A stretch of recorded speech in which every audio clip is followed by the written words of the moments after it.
Salut à tous, alors c'est Frédéric Delavier, l'auteur du guide des mouvements de musculation. Alors je voulais revenir sur l'actualité de la semaine et sur quelque chose qui m'a choqué sur le net.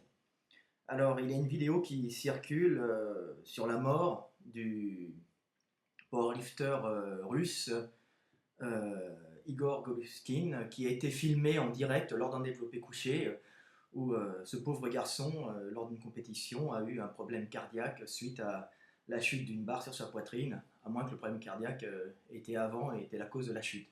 Donc c'est quelque chose de terrible qui arrive parfois, surtout que c'est mon sport. J'ai vu quelques fois des accidents cardiovasculaires, particulièrement un champion ukrainien qui a eu un infarctus à la suite d'un championnat du monde, un master, mais bon, qui s'en est sorti, en gagnant le championnat du monde d'ailleurs, en moins de 110, c'était un Ukrainien.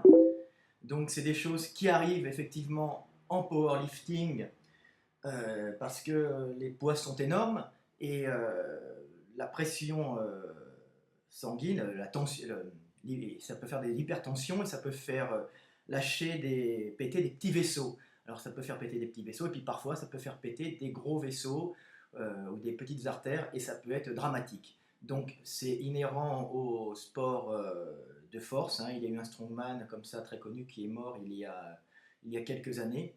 Donc c'est malheureusement le sport à haut niveau entraîne des accidents, c'est valable en cyclisme, c'est valable en moto, c'est valable partout. Le pauvre Igor Golinski est mort de sa passion, c'est triste, il devait avoir une famille, donc ça m'a fait beaucoup de peine.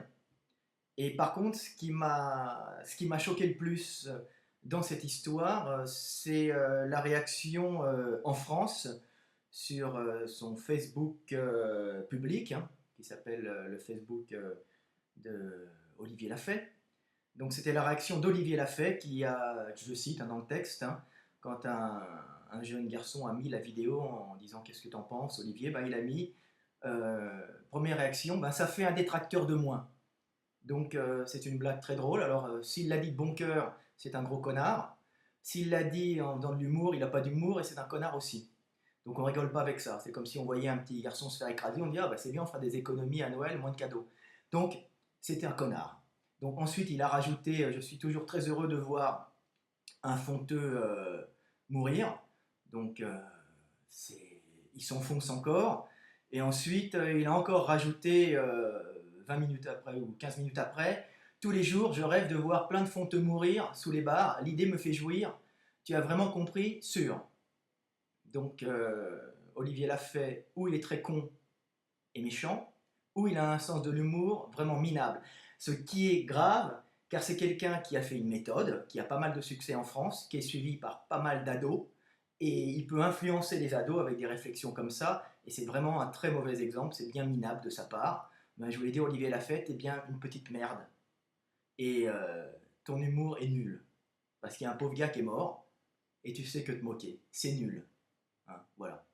Donc, je vais quand même essayer d'apporter des petits éclaircissements quand même, que cette vidéo soit positive et que ça ne soit pas uniquement une critique. Donc, ce sont quand même des accidents rarissimes au développé couché. Ceci dit, il est vrai que le développé couché est un mouvement qui peut s'avérer dangereux si les techniques, les techniques de sécurité ne sont pas bien utilisées. Donc, particulièrement, il y a une chose qu'il faut savoir, c'est la prise. La prise de barre doit absolument être faite comme ça, hein, c'est-à-dire avec le pouce de l'autre côté des doigts.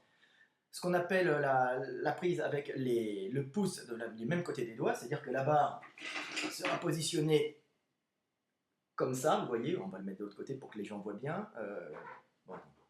Donc comme ça, voilà, une prise comme ça avec la barre, hein. C'est très dangereux parce qu'à ce moment-là, la barre peut glisser, pouf, et vous pouvez vous la prendre sur la poitrine ou bien sur le cou. Donc ce qui peut être très grave. Il y a un powerlifter comme ça qui est mort chez lui avec la barre qui lui est tombée sur le crâne.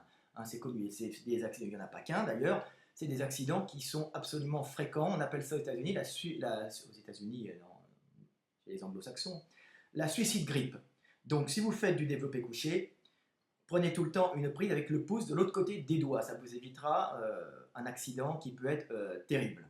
voire fatal. Moi-même, j'ai assisté une fois à la salle de gym à un pauvre gars à 70 kilos, hein, c'était pas un gros gabarit, hein, qui a pris une barre de 70 kilos sur le cou, bah, on a dû appeler les pompiers, hein. Donc je suis resté à côté de lui, il avait mal à la trachée, heureusement il respirait, c'est particulièrement douloureux et ça peut être très grave. Donc voilà. Une autre cause d'accident grave en, en développé couché, c'est les gens qui s'entraînent tout seuls, chez eux, dans leur garage, avec un certain niveau, et qui restent coincés sous les barres. Alors, il y a moins de types énormes en France, par exemple, qui poussent des barres monstrueuses dans leur garage, mais aux États-Unis, c'est assez fréquent. Donc, on retrouve les mecs morts le matin parce qu'ils sont restés sur des barres à 220, 230, 240, ou 200 kilos même, ou même 180. Ils sont restés coincés dans leur garage tout seuls, et puis personne ne les a vus, et bah, ils sont morts sous leur barre. Donc, c'est des choses qui arrivent, donc il faut absolument vous entraîner quand vous êtes avec des charges lourdes, avec des partenaires à côté qui vous aident et qui vous parlent. Donc comme ça, si vous restez coincé sous la barre, hein, ils peuvent vous aider. Et si jamais il vous arrive des accidents, ils peuvent vous aider. Donc un autre accident, j'en ai parlé au développé couché, c'est la rupture du grand pectoral. Alors ça, pour les gens qui ont des grands bras, c'est un truc assez fréquent. Donc comme ils ont des grands bras, ils sont obligés de descendre vachement bas les coudes, et ça tire sur le grand pectoral et ça arrache. En général, ça arrache le faisceau claviculaire. Alors, en général, ils ont des petites alarmes avant, ils ont des micro-déchirures, hein, donc faites attention. Si vous avez des grands bras, ben, en lourd, essayez de rapprocher un peu les bras pour éviter les déchirures, faites-vous toujours pareil. Donc voilà, c'était l'actualité de la semaine. Ça m'a un peu choqué cette histoire. D'ailleurs, j'ai pas regardé la vidéo, hein, je vous l'avoue franchement, euh, mais ça m'a fait de la peine pour Igor Goluskin, et ça m'a particulièrement choqué la réaction d'Olivier Lafay, qui est une belle petite merde. Voilà, c'était Fred Delavier, ami du net, à bientôt.